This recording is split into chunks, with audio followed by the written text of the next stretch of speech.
अब्दुल्ला ने अपने वालिद से एक बात ये कही, कहले बब्बा ये खुदा न खास्ता आपको मार देंगे। जो यानी सलाखें थी उसके बीच में उन्होंने दफ्ती लगा दी थी, और जैसे ये आज़म साहब का बेड है और ये तकिया है, उस तकिए के ठीक पीछे कमोड था, यानी उसकी जो smell you can not help it, और बराबर में तकिया है, वहीं पे आपको एक तख्त पड़ा हुआ है, उसी पे वो सोते थे। ऐसे ऐसे जैमर्स वहाँ पे लगाए थे आज़म साहब के बैरक के बिल्कुल ठीक पीछे कि कहीं ये किसी से बात ना करे। मैं कम से कम 10-12 मरतबा गया हूँ उस जेल में। जी हाँ। ये जितनी बातें आपने बताई हैं वो इस बुक में आपने लिखी। Trial tribulations and travels of Sitapur jail, inside Sitapur jail. जी हाँ। अखिलेश जी ने बहुत सख्त अल्फाज में बात की थी वहाँ पे जेल सुपरिटेंडेंट से, और कहा था कि आप ही जिम्मेदार होंगे अगर इनको कुछ हो गया। अच्छा। जी हाँ। फिर अखिलेश जी ने एक डॉक्टर हैं दिल्ली में, उनको अपने बाकायदा यानी जिसको आप कहते हैं कि प्राइवेट जेट से उन्होंने बुलाया और मेदांता में उन्होंने आजम खान साहब की तीमार को दिखवाया। अच्छा। जी हाँ। तो उन्होंने मुझसे बात कही अखिलेश जी ने कि मैं इस वजह से वहाँ नहीं गया कि अगर मैं वहाँ जाता तो जेल में उनके ऊपर और ज़्यादा सख्ती हो जाती। ये बात अखिलेश जी ने बोली? अखिलेश जी ने मुझसे कही। मीडिया में खबरें चलती हैं कि एक तरह से अखिलेश यादव इग्नोर करते हैं आजम खान। जी हाँ। दूसरी तरफ आप ये बातें बता रहे हैं जो कि पर्दे के पीछे रहती हैं, सामने नहीं आ पाती। किस तरह के रिश्ते हैं दोनों के बीच में? क्या किसी तरह की कोई तलखी है? नहीं, कोई तलखी नहीं है, और मैं आपसे बताऊं कि मैं उसका आई विटनेस हूँ। कपिल सिब्बल साहब को भी उन्होंने ही इंगेज किया, और कपिल सिब्बल साहब ने ही उनकी जमानत भी कराई। पुलिस वाले आए, उन्होंने कहा साहब हमारी बेटी के साथ ऐसा ऐसा हो गया है। अरे पुलिस वाले आए? जी हाँ। तो मेरे सामने उन्होंने कहा मिलाओ एसपी को, मिलाओ एसएसपी को, मिलाओ उसके। बहुत सख्त अल्फाज में बात की। अच्छा जी। मतलब वो तो सरकार में भी नहीं है अखिलेश यादव, लेकिन फिर भी पुलिस वाले अगर जा रहे हैं वहाँ पर, जी हाँ, और मदद के लिए, जी हाँ, तो बड़ी बात है। जी हाँ। ये मैं इन सब चीज़ों का मैं ऐनी शाहिद हूँ एसबी से, मैं आई विटनेस हूँ इन बातों का। रंज से खूंगर हुआ इंसान तो मिट जाता है रंज, मुश्किलें मुझ पे पड़ी इतनी कि आसान हो गई।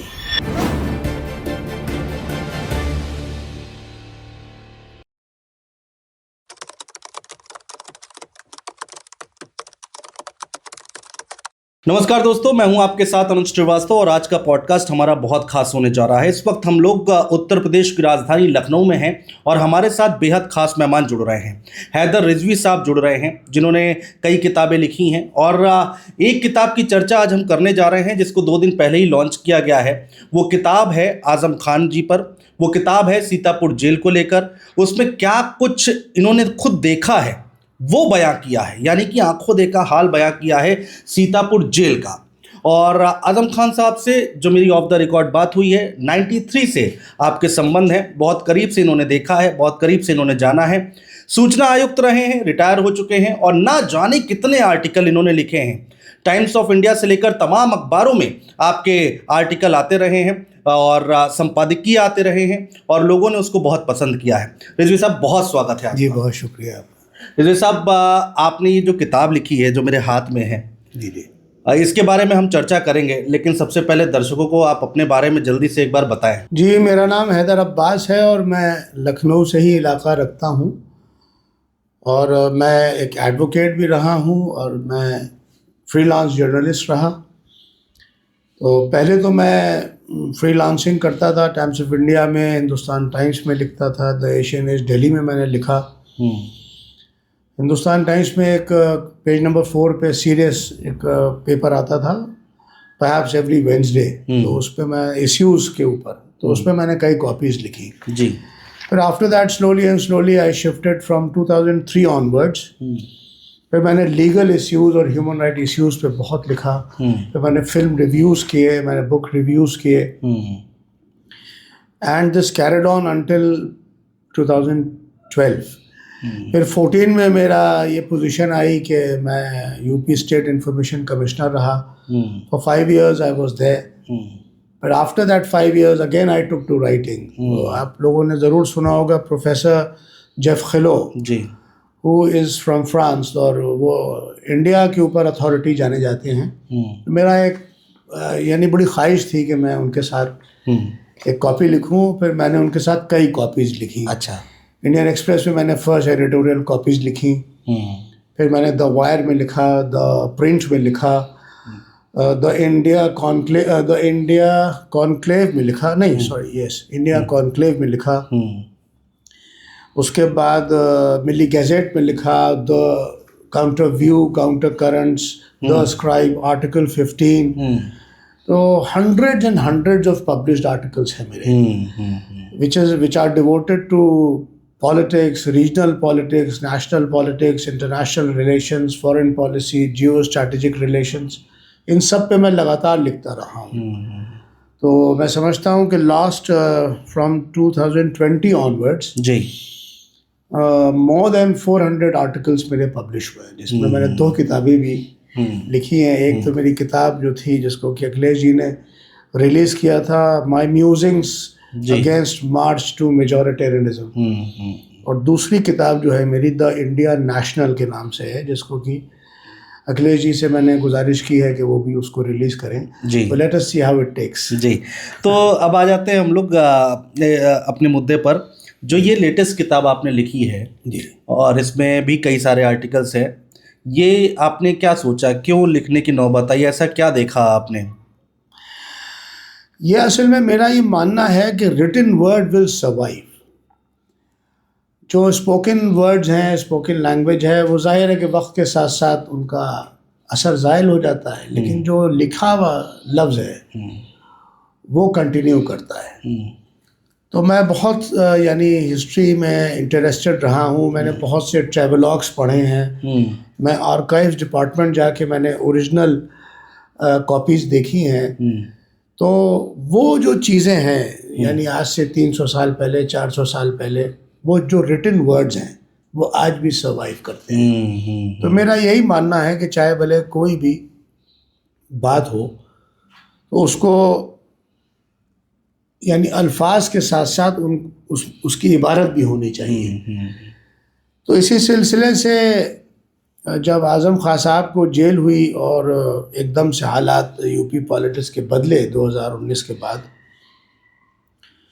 तो उनको सीतापुर जेल जो है वो शिफ्ट किया गया। तो जिस रोज़ वो जेल गए थे उसके नेक्स्ट डे मैं उनसे मिलने गया। अच्छा। और उसी दिन से फिर मैंने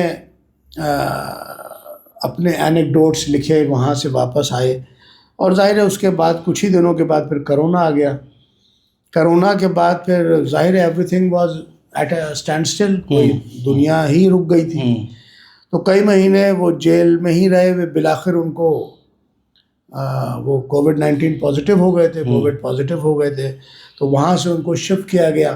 जिन हालात में मेदांता हॉस्पिटल शिफ्ट किया गया, उसमें अखिलेश जी ने बहुत ही सक्रिय भूमिका रखी, क्योंकि इनकी हालत अबतर हो गई थी। तो अखिलेश जी ने बहुत सख्त अल्फाज में बात की थी वहाँ पे जेल सुपरिटेंडेंट से, और कहा था कि आप ही जिम्मेदार होंगे अगर इनको कुछ हो गया। अच्छा। जी हाँ। और फिर अखिलेश जी ने, एक डॉक्टर हैं दिल्ली में, उनको अपने बाकायदा यानी जिसको आप कहते हैं कि प्राइवेट जेट से उन्होंने बुलाया और मेदांता में उन्होंने आज़म खां साहब की टीम को दिखवाया। अच्छा। जी हाँ। तो ये सब चीज़ें मैंने लिखी हैं। तो फिर बहरहाल वो कोरोना में जब यहाँ रहे तो मैं लगभग एवरी ऑल्टरनेट 2 और 3 डेज़ में जाता था वहाँ पर। अच्छा, professor Kapoor who happened to be a friend of mine, पहले वो PGI में थे डायरेक्टर जी, then he took over as Medanta director, so he was a friend of mine। तो मैं प्रोफेसर कपूर से उनकी हेल्थ अपडेट्स लेता था। अच्छा। आज़म खां साहब की, और फिर मैं कोशिश करता था कि उसको भी मैं क्रॉनिकल करूं। फिर जाहिर है वो यहाँ कुछ दिनों के लिए रहे। यहाँ तो वो जेल से ज़्यादा परेशान हो गए मेदांता में। उसकी बिना ये थी कि जेल में तो एटलीस्ट ये था कि भाई लोग जो जेल इनमेट्स हैं या और दीगर लोग हैं वो आते जाते थे। वहाँ पर तो यानी आप बिल्कुल बंद थे, और वो भी जो यानी खिड़कियाँ थी वो भी बंद थी, तो किसी से कोई इंटरेक्शन ही नहीं था। इतनी ज़्यादा सख्ती थी कि जो डॉक्टर आते थे जी जी, उन तक को लिखना होता था कि हमारी एंट्री का टाइम ये है और एग्जिट का टाइम ये है। सो वॉज द यानी जिसको कहना चाहिए कि हालात इस तरह के थे। तो जाहिर है कि फिर जब वो यहाँ से वापस गए सीतापुर जेल, और उसमें अब्दुल्ला साहब भी बेचारे थे, और भाभी साहब थी बेचारी, तो वो स्लिप कर गई, उनका ये लेफ़्ट शोल्डर जो है वो डिसलोकेट हो गया, उनकी बहुत ही बुरे हालात और बहुत ही परेशान हालात से वो गुज़र रहे थे। उस दौरान फिर जब ये मिलाई शुरू हुई तब जाहिर है कि फिर हमारा सीतापुर जेल जाने का सिलसिला शुरू हुआ।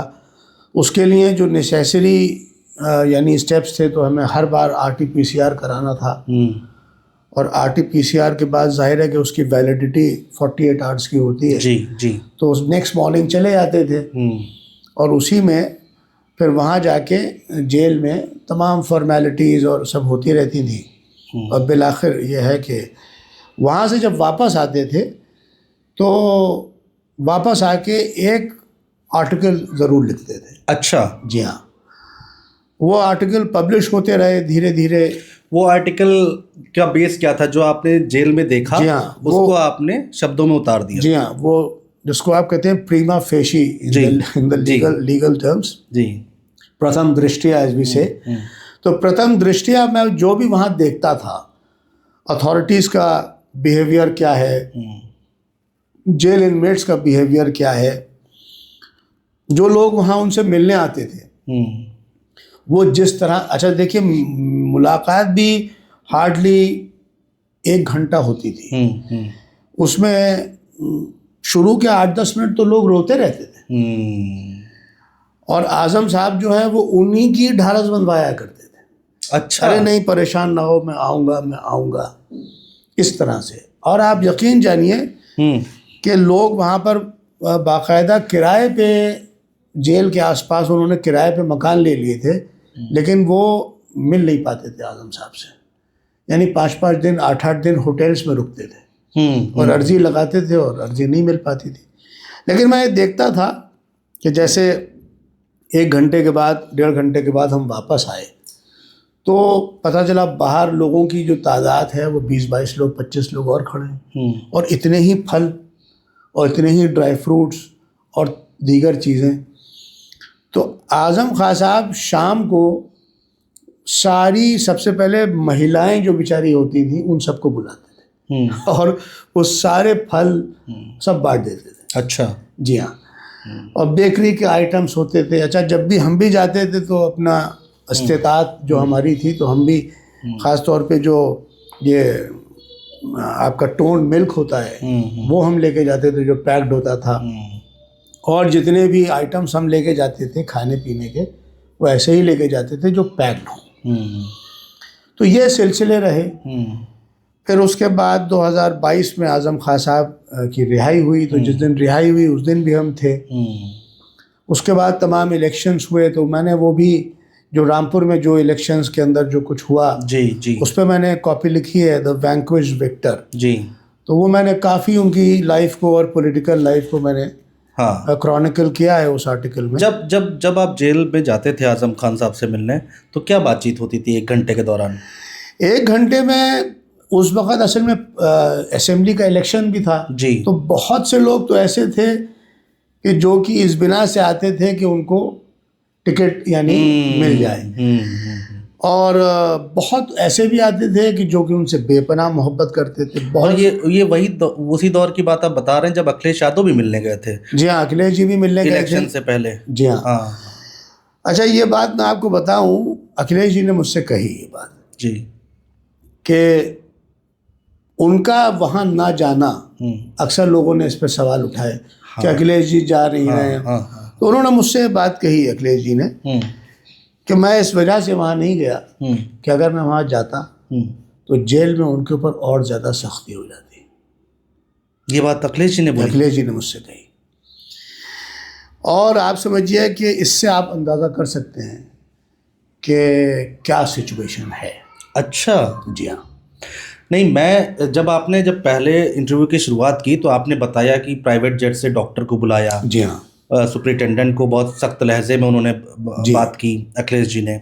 मेरा सवाल यहाँ पर ये आने वाला था कि लोग तो कहते हैं, मीडिया में खबरें चलती हैं कि एक तरह से अखिलेश यादव इग्नोर करते हैं आज़म खान। जी हाँ। दूसरी तरफ आप ये बातें बता रहे हैं जो कि पर्दे के पीछे रहती हैं, आज सामने नहीं आ पाती। जी हाँ। तो मैं पूरी तरीके से आपसे यही जानना चाह रहा था कि किस तरह के रिश्ते हैं दोनों के बीच में, क्या किसी तरह की कोई तलखी है? नहीं, कोई तलखी नहीं है। और मैं आपसे बताऊं कि मैं उसका आई विटनेस हूँ। मेरे साथ में अखिलेश जी रहे हैं, मैं उनके साथ बैठा हुआ हूँ। उन्होंने उसी वक्त जो काउंसिल से आज़म खां साहब के यानी इलाहाबाद हाई कोर्ट में उनसे बात की, लगातार वो उनसे बात करते थे। कपिल सिब्बल साहब को भी उन्होंने ही इंगेज किया और कपिल सिब्बल साहब ने ही उनकी ज़मानत भी कराई, जो फर्स्ट यानी उनकी यानी फेज़ ऑफ जेल था। और मैं ये जानता हूँ कि मैं जब यहाँ मेदांता हॉस्पिटल आता था जी, तो मैं अखिलेश जी को भी इनके यानी हालात बताता था, सेहत के हालात। अच्छा, वो क्योंकि 6-6 घंटे की ड्यूटीज़ पुलिस वालों की लगती थी जी, तो हम इसी हिसाब से जाते थे कि वो पुलिस वालों की ड्यूटी बदले। तो वो लोग बाहर आते थे सॉरी, तो वहाँ पेट्रोल टैंक है वहाँ पे एक मेदांता के सामने, तो वहाँ तो उन पुलिस वालों से हम हालात लेते थे कि भाई क्या आपने देखा, कैसे हालात हैं। तो उस ज़माने में मैं कोशिश यही करता था कि अखिलेश जी को अपडेटेड रखूं about the health bulletin of Azam Khan साहब। बिल्कुल। और इसी झैल में यानी मैंने जैसे आपसे बताया, अच्छा उसी ज़माने में ज़फ़रयाब साहब को ज़बरदस्त यानी ब्रेन हैमरेज हुआ, वो भी वहाँ के ऊपर भर्ती हुए। अच्छा, आज़म खां साहब से और ज़फ़रयाब साहब से अलीगढ़ डेज से ही बहुत ज़बरदस्त फ्रेंडशिप थी। तो मैंने एक आर्टिकल लिखा है द A to Z, यानी A stand for Azam and Z for Zafaryab. तो मैंने एक आर्टिकल लिखा है the A to Z of Muslim politics in UP. ये उसी दौरान के ऊपर मैंने वो आर्टिकल लिखा है जब दोनों लोग यानी मेदांता अस्पताल में भर्ती थे। और ये बात मैं ऑन रिकॉर्ड कह सकता हूँ कि जितने भी एक्सपेंसेस आए हैं मेदांता हॉस्पिटल के, I am not into knowing Azam साहब, लेकिन ज़फ़रयाब साहब के जो एक्सपेंसेस थे वो अखिलेश जी ने मुझसे इस बात को कहा कि हम सब देख रहे हैं। अच्छा, जी हाँ, वो सब अखिलेश जी ने भराया सब कुछ? जी हाँ।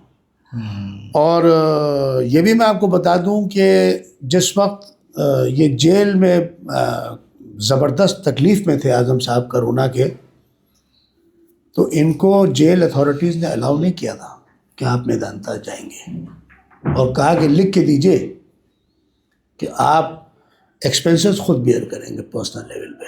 ये बात कही गई जनाब, नहीं तो सर एक नियम भी तो होता है कि जेल सरकारी हॉस्पिटल ले जा सकते हैं जी, लेकिन मेदांता का तो ठीक इम्पैनलमेंट भाई he was a sitting member of parliament at that time, लेकिन जेल अथॉरिटीज़ ने उनसे लिखवा लिया।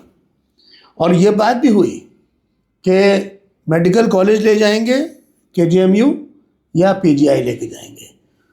तो अब्दुल्ला ने अपने वालिद से एक बात ये कही कि वो बब्बा कहते हैं अपने फादर को, कहते हैं बब्बा ये खुदा न खास्ता आपको मार देंगे और आई कैन नॉट अफोर्ड कि आप KGMU जाएं या PGI जाएं। तब फिर आज़म साहब ने ये लिख के दिया कि हम गवर्नमेंट से इसका रीइंबर्समेंट नहीं लेंगे, और उन हालात में फिर वो मेदांता हॉस्पिटल गए।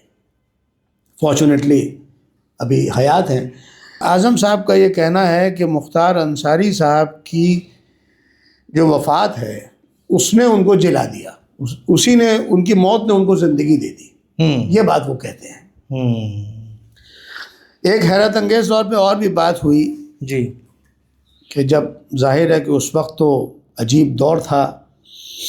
अच्छा, मैं आपको बताऊं कि उनका जो बैरक था उसके मैंने हालात देखे, तो उस बैरक में जो यानी सलाखें थी उसके बीच में उन्होंने दफ्ती लगा दी थी, ठीक है, ताकि, और जैसे ये आज़म साहब का बेड है और ये तकिया है, उस तकिए के ठीक पीछे कमोड था।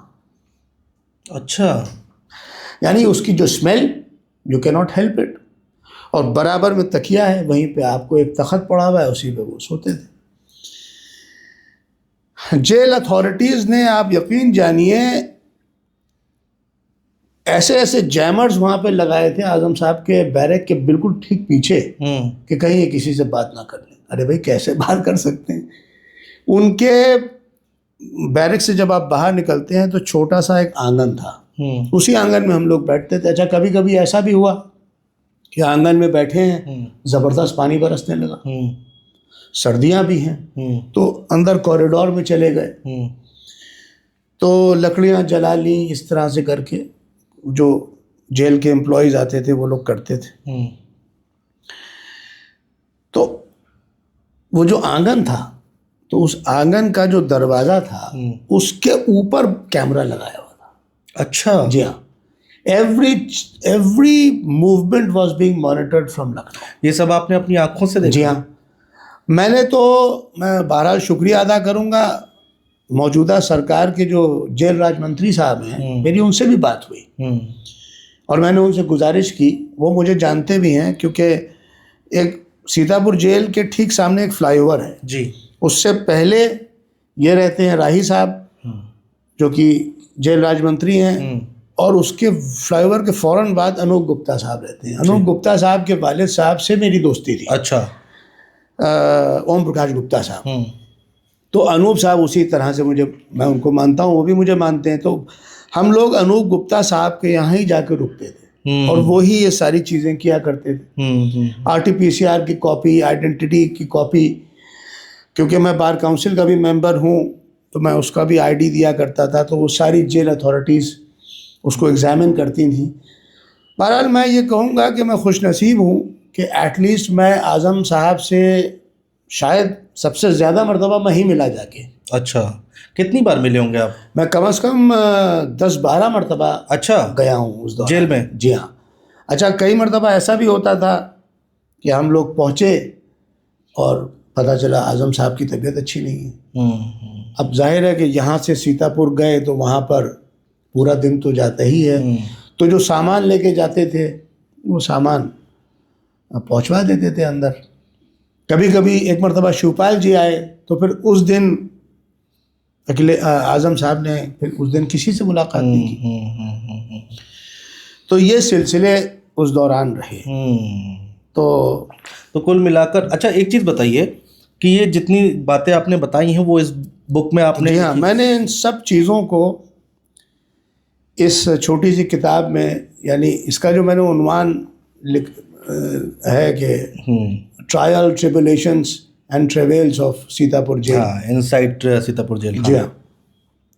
तो गालिब का एक शेर है कि रंज से खूंगर हुआ इंसान तो मिट जाता है रंज, मुश्किलें मुझ पे पड़ी इतनी कि आसान हो गई। तो यही मैंने इसका उन्वान बनाया है कि आज़म साहब के ऊपर। अच्छा मैं एक बात आपको और बताऊं जी, कि जिस तरह से ये पॉलिटिकल वेंडेटा एज वी से ऐसा क्लेम करते हैं और कहा जाता है, और तो शेख अब्दुल्ला साहब को भी जेल कर दी गई थी और वो नेहरू साहब के ज़बरदस्त दोस्त थे, लेकिन हालात कश्मीर के ऐसे हो गए थे। तो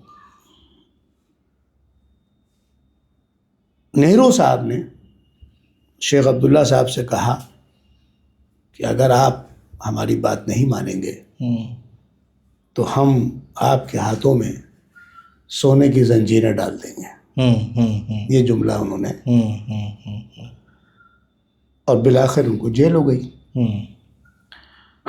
फारूक अब्दुल्ला साहब जो कि एक स्टॉलवर्ट हैं और मेरा उनसे भी एक मोहब्बत का रिश्ता है, तो ये फारूक अब्दुल्ला साहब ने मुझको बताया। अच्छा। जी हाँ। तो अच्छा, फारूक अब्दुल्ला साहब से भी मैं लगातार आज़म साहब के हेल्थ के बारे में और इश्यूज़ के बारे में डिस्कस करता रहा। तो फारूक अब्दुल्ला साहब भी उनको सर गंगाराम अस्पताल गए देखने के लिए। तो मैंने इस बात को इस अपनी कॉपी में लिखा भी है कि शेख अब्दुल्ला साहब की जो मिसाल है उसके बाद शायद ये आज़म साहब की ही मिसाल है कि जिनको इस तरह से जेल। अच्छा, एक बहुत रिकॉर्ड की बात है, जी। आजम साहब को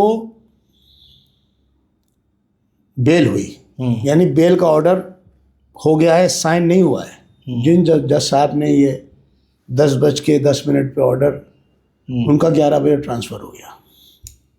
अच्छा। जनाब अली। उसके बाद एक दूसरे साहब आए, उनका ट्रांसफ़र 1 बजे हो गया। अच्छा जी। उन्होंने भी दस्तखत की बात कही तो 4 बजे हो गया। तो ये भी आजम साहब ने मुझको बताया कि ये भी एक रिकॉर्ड है कि एक दिन में 3 जज साहिबान का ट्रांसफ़र हो गया। तो ये सूरत हाल है। अच्छा, तो जो जेलर साहब थे उनका रवैया कैसा रहता था आजम खान साहब के साथ? देखिए, he was a nice man. अच्छा। हाँ, उसकी एटलीस्ट विद मी, क्योंकि वो अपने जेल के जन सूचना अधिकारी भी थे जी। तो वो मुझको बहुत मानते थे और मैं उनको होली और दिवाली के मौके से मैं ज़रूर उनको फ़ोन करता था। अच्छा। और उनको ग्रीटिंग्स देता था और बहू साहब को, यानी उनकी वाइफ को, उनके बच्चों को मैं ग्रीटिंग्स देता था। ईद और बकरीद के मौके से मैं जेल सुपरिटेंडेंट साहब से गुजारिश करता था, उनको ग्रीटिंग्स देने के साथ साथ मैं कहता था कि भाई मेरी मोहब्बतें और मेरी मुबारकबाद आज़म खान साहब तक पहुंचा दीजिएगा और मेरी मुबारकबादें आप जो हैं वो अब्दुल्ला साहब तक पहुंचा दीजिएगा। तो ये वो as a part of protocol, as we say, as a part of duty, वो ये पैगामात अब्दुल्ला साहब को और आज़म खान साहब को पहुंचाते थे। अच्छा। जिसका कि मैं शुक्रगुजार भी हूँ। अब्दुल्ला साहब से कुछ बातें हुई आपकी उस दौरान? मेरी एक मरतबा भी बात नहीं हुई। हरदोई तो मैं नहीं जा सका, मैंने अब्दुल्ला साहब को भी ख़त लिखे लेकिन मैं जा नहीं सका क्योंकि unless and until jail authorities will allow it. अच्छा, दूसरी मरतबा ये हुआ कि जब सेकेंड फेज ऑफ जेल हुआ तो क्योंकि उनका कन्विक्शन हो गया था तो there is a new set of law है। वो जेल मैनुअल के अकॉर्डिंगली ये है कि 15 दिन में आप सिर्फ अपने फैमिली मेम्बर्स से मिल सकते हैं या उससे मिल सकते हैं कि जो कि वो अंदर से लिख के ना आए। तो मैंने इस दौरान भी जो उनका सेकंड फेज था उसमें मैंने बहुत कोशिश की। मैंने, क्योंकि आज़म साहब की जो यौम विलादत है यानी बर्थडे है 14 अगस्त की 1948 की, तो मैंने उनको मुल्क की आज़ादी के साथ साथ मैंने उनको यौम विलादत की भी मुबारकबाद दी। तो उसका मैंने ख़त लिखा उनको। तो मैंने आज़म साहब से पूछा, मैंने कहा कि क्या वो ख़त आपको मिले? कहने जी हाँ मिले। तो मैंने उनको एक शेर भी सुनाया जी। तो बहुत हंसने लगे। एक शेर है कि नामाबर कहते हैं पोस्टमैन को जी। नामाबर तू ही बता तूने तो देखे होंगे, नामाबर तू ही बता तूने तो देखे होंगे, कैसे होते हैं वो ख़त जिनका जवाब आता है।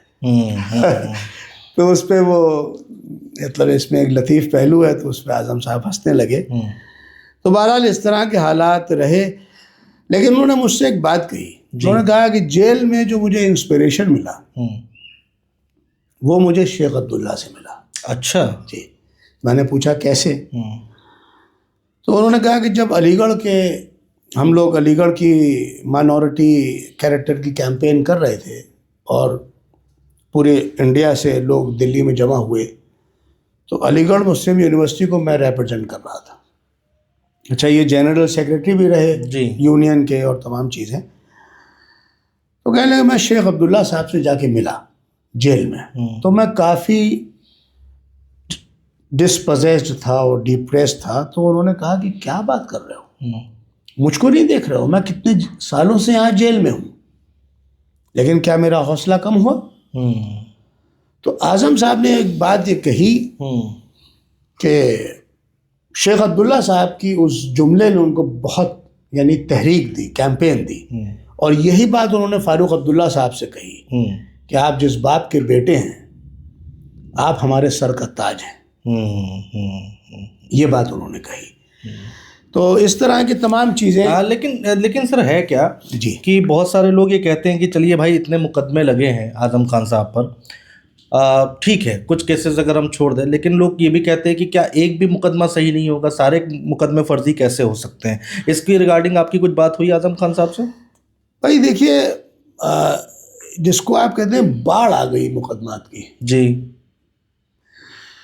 और इसमें कोई दो राय नहीं है कि अब जाहिर है कि ये तो लीगल इश्यूज हैं, जी। लेकिन मैं ये कहूँगा कि आज़म साहब को जो यानी हैरेस किया गया उसका भी लीगल रिकोर्स है। तो अगर वो उनको रिलीफ मिलेगी तो वो भी लीगल रिकोर्स से ही मिलेगी। अब जाहिर है कि जिन हजरात ने मुकदमात कराए, अच्छा मैं एक बात आपको और बताऊं, जिन लोगों ने आज़म साहब पे मुकदमे किए हैं ये मुझको अखिलेश जी ने बताया। अच्छा। जी हाँ,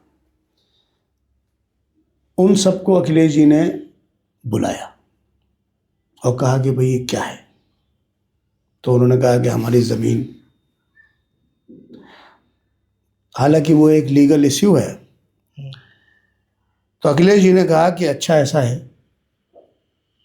कि आप हमसे वो पैसे ले लीजिए। क्या बात कर रहे हैं? जी हाँ, ये अखिलेश जी ने कहा? अखिलेश जी ने कहा। उन लोगों ने कहा कि हम आपसे अगर पैसे ले भी लें तो भी डिस्ट्रिक्ट अथॉरिटीज़ हमको जीने नहीं देंगी, हम मुकदमे वापस नहीं ले पाएंगे। उनको पैसा तक नहीं चाहिए था? नहीं, अखिलेश जी ने ऑफर किया उनको। He told me this. Akhilesh ji ने कहा आप हमसे पैसे ले लीजिए, अगर आपको ऐसा ही लगता है कि आपकी जमीन अगर ज़मीन कब्जाई पे गई है, अख्तलफी हो गई है तो कितना है उसका, सो एंड सो जो भी है, आप हमसे पैसे ले लीजिए। तो उन्होंने मना बट दे डिड नॉट, हम इसका कंप्लायंस नहीं कर पाएंगे क्योंकि डिस्ट्रिक्ट अथॉरिटीज़ हमको बहुत हैरेस कर देंगी। ये तो बहुत बड़ी बड़ी बातें आप बता रहे हैं। जी हाँ। और ये एक तरह का बहुत बड़ा खुलासा। अच्छा, इन सब बातों का जिक्र है? इन बातों का जिक्र नहीं है। इन बातों का जिक्र नहीं है। अच्छा। क्योंकि ये जो बातें हैं ये 2022 के बाद की हैं। ओके। जब आज़म साहब जेल से निकल आए थे। हाँ, अब बात यहाँ पर ये भी आती है कि भाई देखिए, एक दूसरा पहलू भी है इसका कि अखिलेश यादव ने जो टिकट बांटे उसमें आज़म खान साहब की सहमति नहीं थी। आज़म खान साहब बहुत गुस्से में थे, नाराज़ थे। जेल से भी उन्होंने, लोग कहते हैं कि भाई बड़ा गुस्सा दिखाई। ये सब अफवाहें हैं भाई, कयासों पे राजनीति चलती है और हम लोग भी न्यूज़ के लोग हैं तो कयासों पे ही लोग आकलन लगाते हैं। तो असलियत, चूँकि आप मिले, हमसे बात कर रहे हैं और बहुत करीब से आप जानते हैं, तो असलियत आप बताइए कि ये क्या है इसके पीछे। मैं समझता हूँ कि ये मीडिया गॉसिप्स हैं। अच्छा। क्योंकि मैं तो पार्टी का बहरहाल एक यूँ कहिए कारकुन हूँ, तो मुझसे अखिलेश जी ने इस बात को कहा कि अगर कोई आपके निगाह में अच्छा प्रोफाइल कैंडिडेट हो तो मुझे आप बताइएगा। अच्छा। जी हाँ, हालांकि मैंने उनसे नहीं कहा किसी के लिए, लेकिन उन्होंने बात मुझसे कही और मेरी कई उनसे मुलाकातें, यानी सीरीज ऑफ मुलाकातें अखिलेश जी से हुई। और इस बात को उन्होंने, और मैंने, आप समझिए कि काफ़ी जो मिसहैप्स हो रहे थे मीडिया कंजम्पशन के, तो एक मरतबा अखिलेश जी ने मुझसे बहुत हंस के कहा है इस बात को, और कहने लगे आपने गुस्सा बहुत कम किया है। अच्छा। तो which is, अब जाहिर है कि आदमी जेल में है, किसी से ना मिल सकता है ना कुछ है, तो कितना आदमी जो है वो जिसको कहते हैं कि फ्रस्ट्रेट हो जाएगा। मीडिया गॉसिप्स की आपने बात की है, इसमें एक लाइन में देख रहा था कि मीडिया पर भी आपने सवाल उठाया है। जी हाँ। और पर्टिकुलर मैं नाम अगर लूँ तो उस डिजिटल चैनल का आपने नाम लिया है और उसका नाम आप ही बता दें क्या? मैंने कॉपी लिखी है, वाई आज तक इज, इसका है what you call as why UP Tak wants to set a narrative against Azam Khan. Yes, ये मैंने लिखा है, उसको मैंने बहुत माइन्यूटली ऑब्जर्व किया है और पेज नंबर 15 पे कॉपी है मेरी जी, जिसमें कि मैंने बहुत से न्यूएंसेस लिखे हैं कि मीडिया एक नैरेटिव सेट कर रहा था आजम खान साहब के। जी हाँ, लाजमी तौर के ऊपर। और वो अखिलेश जी के बीच में और आज़म खान साहब के बीच में एक वेज क्रिएट करने की बहुत भरपूर कोशिश कर रहा था। अच्छा। जी हाँ, इसमें बहुत से फैक्ट्स लिखे हुए हैं। ये भी मैंने लिखा है हाँ कि एक एक्यूज़ ये भी आज़म साहब को किया जाता है कि वो मसलन शिया जो फ़िरका है उसके वो बरखिलाफ़ हैं। यस। तो मैंने इस बात को लिखा है कि in my observing of mister Khan, let me elaborate that Rampur has been an erstwhile Shia state and never I have ever experienced M.A. Khan to be nursing any contempt against Muslims with a Shia denomination. Despite his cardinal campaign against the Nawabs of Rampur, who of course happen to belong to the Shia sect. In fact, during my numerous discussions, I found out that M.A. Khan deserves a lot of his inspiration from the likes of Imam Khomeini, who had brought an Iranian revolution. इस बात को मैंने लिखा है। इस तरह से और भी बहुत सी बातें मैंने लिखी हैं। हाँ, कि ये जो मैं बस इतना जानना चाहता हूँ कि ये जो बुक लिखी है उस पर प्रॉपर आपने रिसर्च की है, पूरे फैक्ट्स दिए हैं? जी हाँ, मैंने इसमें लिखा है कि ये जो जर्नलिस्ट साहिबान हैं वो मुसलमानों की सोसाइटी के बीच में पठानों के और सैयदों के, टर्क्स के और अपर कास्ट मुसलमानों के बीच में एक वेज क्रिएट करना चाहते हैं, जो कि उनकी भरपूर कैंपेन थी उस दौरान। अच्छा। जी हाँ, लगातार एक। और ये भी मैं बता दूं कि घनश्याम सिंह लोधी साहब जो हैं वो ओबीसीज से बिलोंग करते हैं। वो कभी समाजवादी पार्टी में ही हुआ करते थे और वो भी आज़म साहब से बहुत जुड़े रहे हैं। जी हाँ, तो आज़म साहब के रिश्ते घनश्याम सिंह लोधी साहब से भी बहुत अच्छे हैं। इस तरह की बहुत सी बातें। आपको क्या लगता है कि जो हालत आज की डेट में आज़म खान साहब की हुई है उसके पीछे बहुत हद तक मीडिया जिम्मेदार है? मीडिया का ट्रायल तो बहुत ख़तरनाक है आज़म साहब को लेके। उनकी हर बात को यानी जिसको कहते हैं कि ट्विस्ट करना, to the own merriment as we said in English, ये तो रहा है। अच्छा, आज़म साहब बहरहाल एक मीडिया डार्लिंग तो हैं। I will not use the word as what you call as item girl, but I would definitely say कि वो मीडिया डार्लिंग हैं। लेकिन मीडिया के अपने आज़ाइम हैं, उसके अपने नहीं। आज़म खान साहब की खबरें चलाकर टीआरपी आती है लोगों की, आती भी है। जी हाँ, अभी मैं सुन रहा था कि ज़बरदस्त रिस्पॉन्सेज आई हैं तमाम न्यूज़ चैनल्स को लेके, आज़म साहब को लेके। तो आपको बताऊं एक बड़ा मज़े का किस्सा। 2015 में मैं ये हुआ था इंफॉर्मेशन कमिश्नर, 14 में हुआ था जी। तो आज़म साहब का मेरे पास फ़ोन आया, मतलब उनके ऑफिस से आया कि आपका आज डिनर है। तो उस डिनर में सीएम साहब ने वो डिनर दिया था 5 कालिदास मार्ग पे, तो उसमें काफ़ी लोग थे, उसमें मैं भी था। तो इरानियन एक डेलीगेशन आया था, बहुत पावरफुल डेलीगेशन था वो, उसको अखिलेश जी ने बैंक्वेट डिनर दिया था। तो आज़म साहब ने ये बात बताई कि वो ईरान गए थे। अच्छा। और ईरान में वो आयतुल्ला खुमैनी साहब की बेटी जो थी, इंडिया आई थी, भोपाल आई थी, उन्होंने उनको इनवाइट किया। अच्छा। तो अखिलेश जी जाहिर है कि उनके ठीक अखिलेश जी के बराबर में बैठे हुए थे, हम सामने बैठे हुए थे। उसकी एक तस्वीर भी इस किताब में है जी। तो कहने लगे भाई जब हम ईरान पहुँचे तो वहाँ पर 16 गाड़ियाँ आगे, 16 गाड़ियाँ पीछे, 3-3 हेलीकॉप्टर्स। तो कहने लगे कि भाई हमने कहा कि शायद ये हमको गलत समझ रहे हैं लेकिन बहुत स्टैंडर्डाइज प्रोटोकॉल दिया था। अच्छा। और इसका ख्याल अखिलेश जी ने भी बहुत रखा। अच्छा। उसका उन्होंने तमाम ईरान से वो तोहफे लाए थे और ख़ास तौर पे ड्राई फ्रूट्स बहुत लाए थे। तो उस डेलीगेशन में मैं रहा, उस डिनर में मैं रहा।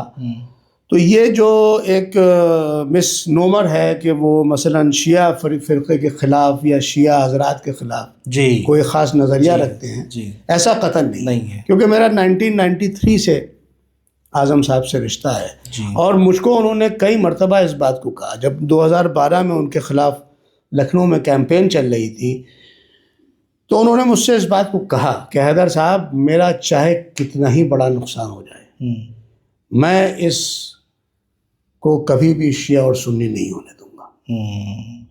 और आप यकीन जानिए, बहुत से ऐसे लोग थे जो कि सुन्नी दुनिया के थे, जो कि ये 2012 की बात बता रहा हूँ आप, जो कि उस वक्त इस फिराक में थे कि वो आज़म साहब से मिलें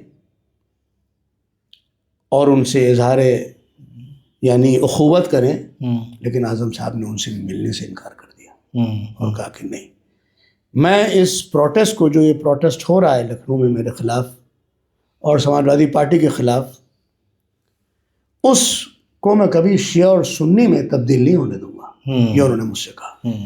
बताते हैं कि आज़म खान साहब के घर पर रामपुर में उनके दरवाजे पर इतनी नोटिसें चस्पा कर दी गई थी कि नोटिस लगाने की अगली जगह नहीं बची थी।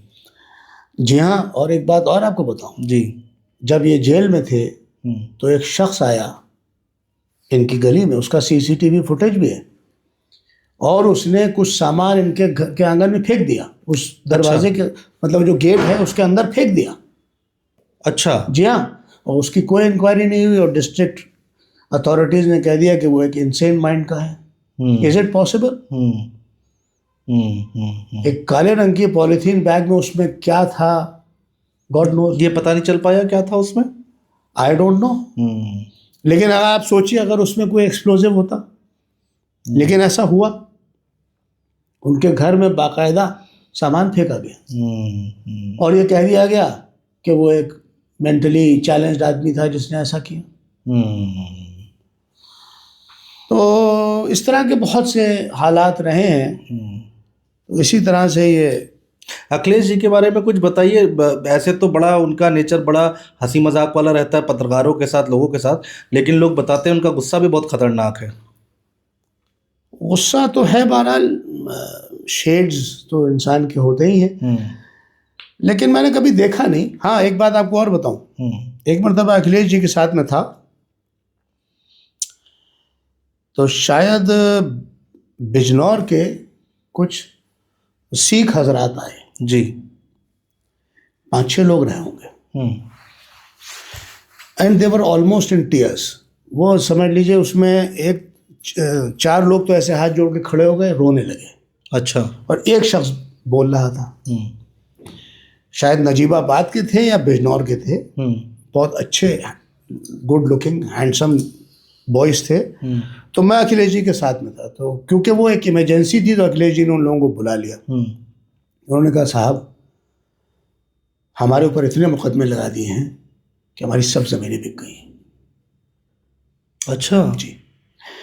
तो Akhilesh ji was taken aback. तो उन्होंने फ़ौरन बुलाया और कहा, अच्छा क्या चाहते हैं? हाँ, पहले अखिलेश जी ने कहा, अच्छा ये बताइए कि संघर्ष के अलावा भी कोई रास्ता है?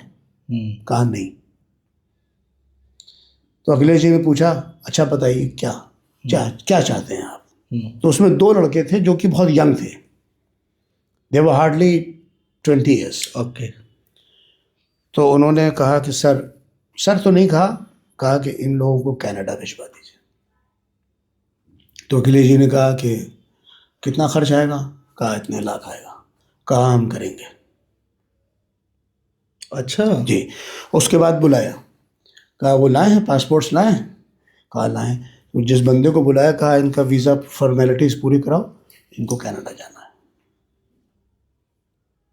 तो इस तरह से ये बात मैं आपको बता रहा हूँ वे बैक, मेरा ख्याल 2022-22 की बता रहा हूँ।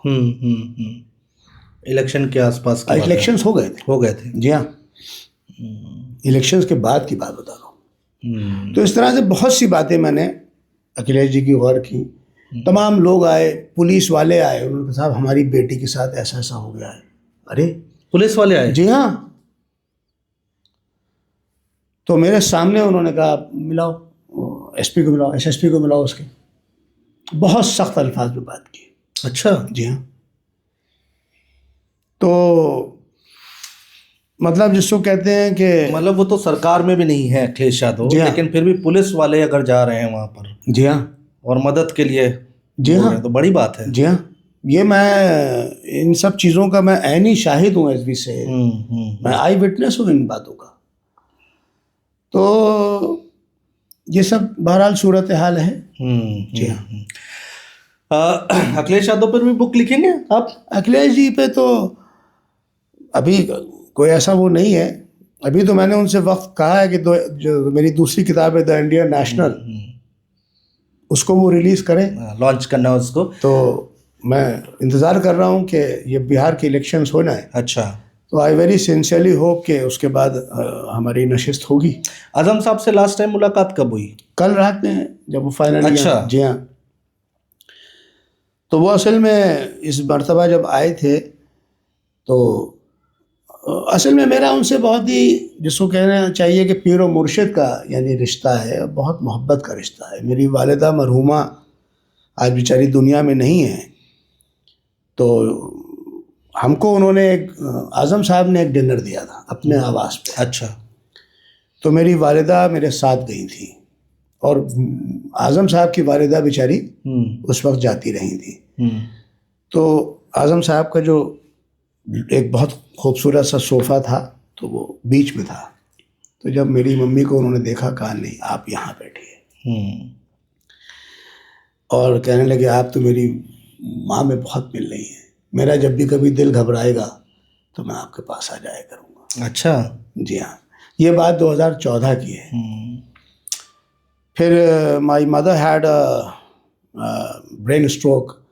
फिर वो बेचारी बहुत अलील रही, यानी इतनी अलील रही कि 2 साल तक उनके राइल्स ट्यूब से खाना और राइल्स ट्यूब से दवा।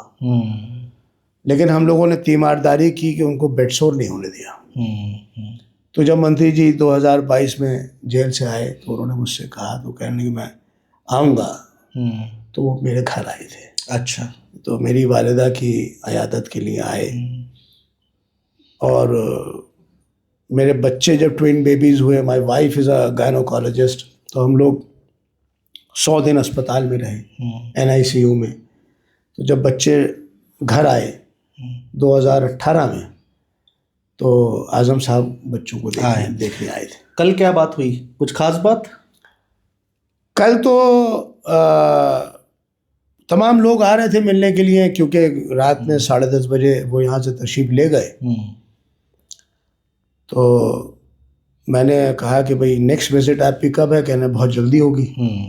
तो मैंने कहा आप गरीब खाने तशरीफ़ लाइएगा। कह लेंगे ज़रूर। चलिए, तो बहुत सारी आपने अंदर की बातें बताई हैं जो पब्लिक तक नहीं आ पाती हैं। बहुत सारी अफवाहें भी फैली हुई हैं, बहुत सारे लोग का परसेप्शन बनाते हैं, क्योंकि जो सोशल मीडिया पर बातें होती हैं। एक बात मैं आपको और बताऊं जी। अभी चंद रोज़ पहले मुझको अखिलेश जी ने बुलाया, तो मैं पार्टी ऑफिस में बेसमेंट में मैं वहाँ गया, तो मैं अकेला था। तो अखिलेश जी आए, लिफ्ट से नीचे आए, और सौम्य प्रसाद मौर्य साहब ने भी थे। क्या बात कर रहे हैं? जी हाँ। तो मुझको उन्होंने हाथ मिलाया और कहा कि आप दूसरे रूम में बैठिए। और उसके नेक्स्ट डे मौर्य जी ने इस्तीफा दिया पार्टी से। लेकिन मैंने ये बात देखी कि मौर्य साहब के चेहरा बिल्कुल लाल था। अच्छा। I could see his face, क्योंकि मौर्य साहब से कई मर्तबा ये बात कही गई थी कि हम सोशलिस्ट हैं, हम किसी भी गॉड एंड गॉडेस का मजाक नहीं उड़ाएंगे। बिल्कुल। तो आप क्यों उड़ा रहे हैं? कई मर्तबा उनसे कही गई है। बहुत कंट्रोवर्सी हुई उनकी बातों, उनके बयानों को जी लेकर, हाँ, चौपाई को लेकर जो उन्होंने बोला। जी हाँ। तो उस पर अखिलेश जी ने एक्सेप्शन लिया, कहा कि भाई हमारा ये पर्सपेक्टिव नहीं है, वी आर सोशलिस्ट पीपल, हम किसी के जज्बात को मजरू क्यों करें। ठीक बात है। और आपसे पहले भी इस बात को कहा गया है। अच्छा, व्हाट ट्रांसपायर्ड मैं सिर्फ समझ सकता हूँ क्योंकि नेक्स्ट डे या शायद उसी शाम को मौर्य जी ने इस्तीफा दे दिया। लेटर ये सामने बात कर मैंने दी। द प्रिंट में जो कॉपी लिखी है उसमें मैंने इस बात को लिख दिया है, because I was the only one there. तो इस तरह से ये सिलसिला रहा है। जी हाँ।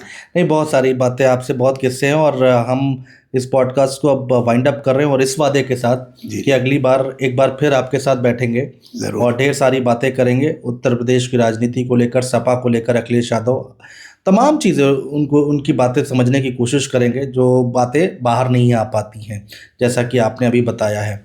एक बात और ख़ास है कि आप से हम बात करेंगे जो आप आर्टिकल लिख रहे हैं इंटरनेशनल मुद्दों को लेकर, उस पर भी हमें आपसे बातचीत करनी है। तो नेक्स्ट मुलाकात जब भी होगी तो हम उस पर, मैंने इंटरनेशनल पॉलिटिक्स और रिलेशंस और जियो स्ट्रैटेजिक रिलेशंस पे मैं अगर कंजर्वेटिवली कहूँ जी तो भी 250 से ज़्यादा आर्टिकल्स मैंने पब्लिश हुए। बिल्कुल, और हम चाहेंगे कि आप हमारे मंच पर ज़रूर उन बातों को मैं साझा ज़रूर, करें। आप जहमत होगी आपको, आप तशरीफ लाइए, मैं हाजिर रहूँगा। बिल्कुल, बहुत शुक्रिया। बहुत शुक्रिया आपका, बहुत शुक्रिया।